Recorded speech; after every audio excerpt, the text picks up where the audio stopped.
Hey everybody, in today's video I'm going to teach you how to be a social butterfly at a party. Or at the very least I'm going to hopefully share some insight on what is actually going on when you get stuck, whether it be mentally, physically, socially, spiritually, anything like that, and kind of what is actually happening to you when you are able to get unstuck. So let's talk about a couple of things first. Obviously, being stuck sucks. So if you can imagine like your car gets stuck in some mud and you have to get out and push it, obviously it's not a good time, but it doesn't apply just to the physical world.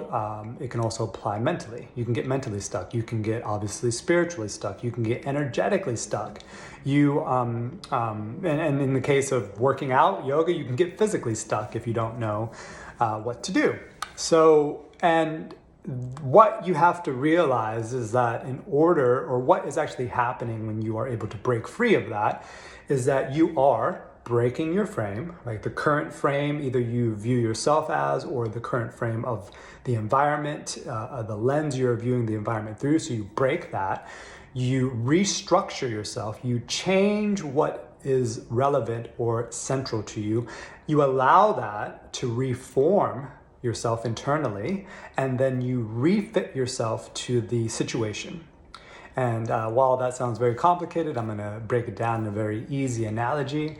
And the first thing that we have to, the second thing we have to chat about now is that as humans, we are very adept at finding patterns. We are very, very good at looking at something big picture and quickly taking in the pattern. You do this unconsciously or consciously. And if you don't think you're skilled at it, I'm going to show you an example where you're like, oh yeah, I actually am good at picking up on patterns. So let's say you go to a party and you are relaxed. You show up to the party on time and you scan the room. If you are there to network, it'll be a little more conscious. It'll be a little more of an agenda. But in both cases, you're going to scan the room and you will pretty quickly deduce the vibe of the party. You will find out or figure out who is talkative, who is shy. You might even find out who the owner is. You'll find out who's going to be drinking too much later on. You're probably going to see somebody like, oh, I might connect with that person from just the way they're dressed. And you will do this pretty instantly. And obviously, if you're there to network, you might have some names in mind. You're like, oh, I know who that person is, this person is. And you might start to figure out who the players of the party actually are and where you fit into that. Now, in order for you to break the frame of the new person at the party, right? Let's say that there's a group talking, they're having a conversation, you show up to the party and you want to jump into this conversation. First thing you have to do is break your current frame, which is new person at the party. You'll generally do this by introducing yourself to the group. Say something like, hi, my name is Joe, or hi, my name is Jane, or hi, my name is Eddie. And then what you have to do is you have to restructure yourself because obviously now that you're no longer the new person at the party, you might listen to what they're talking about. And for this case of this example, let's say they're talking about food and someone's going to be a vegan because they're going to say it right away. Someone's going to be a carnivore, someone's going to be plant-based, someone's going to be flexitarian. There's all these different things that people will jump in with. You have to take that information and let it reform you. And you do that because it's gonna change what you're thinking about internally. It's going to kind of you might come up with your own ideas about what it is to have a good diet.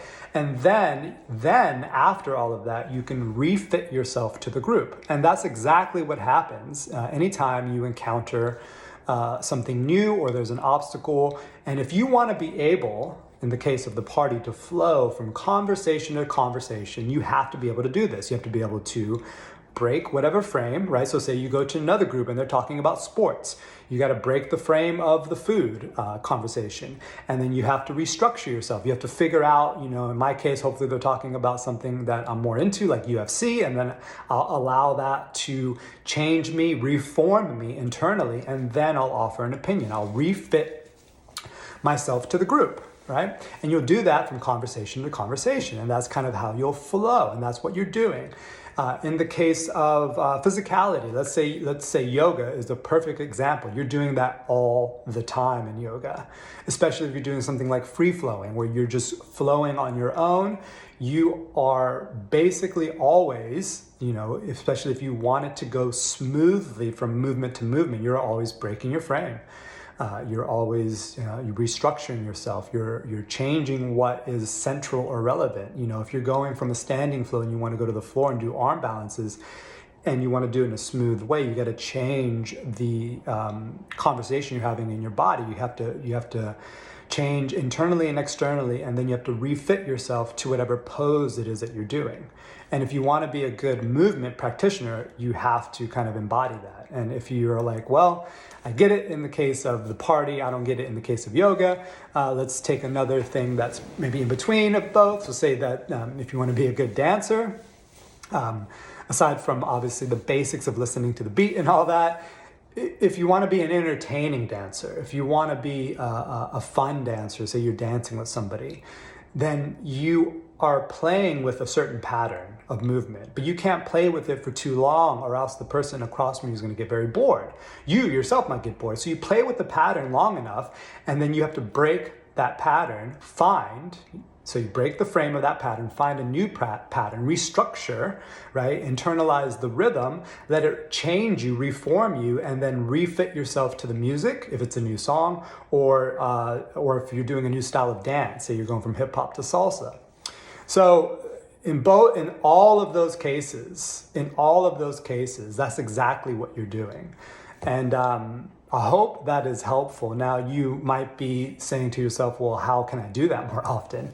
And that's where you do want to find, again, a practice that will facilitate you doing that more often. So obviously anything of a flow state practice, something like yoga, something like maybe rock climbing, surfing, things where this happens, and if you aren't able to break your frame, you're going to get really stuck, and you have to be able to do that on the fly.